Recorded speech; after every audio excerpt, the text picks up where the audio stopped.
Sa gitna ng Maynila, matatagpuan ang isang kayamanang hindi matutumbasan ng pilak o ginto.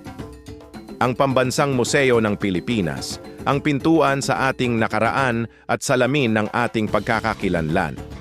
Pagpasok pa lang, sasalubong ang bagsik ng spoliarium ni Juan Luna, isang obrang puno ng damdamin at kasaysayan. Dito rin nakatago ang ating sinaunang sining, gaya ng manunggol jar at mga pamanang ginto ng ating mga ninuno.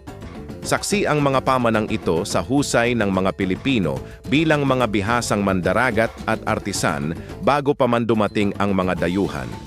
Ngunit hindi lang sining ang ating yaman. Sa National Museum of Natural History, masisilayan ang ganda ng ating kalikasan.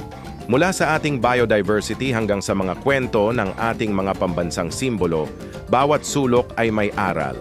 Ang bawat artifact at exhibit ay nagpapaalala sa atin na ang ating kultura ay buhay at patuloy na nagbabago. Ang ating pamana ay ating dangal.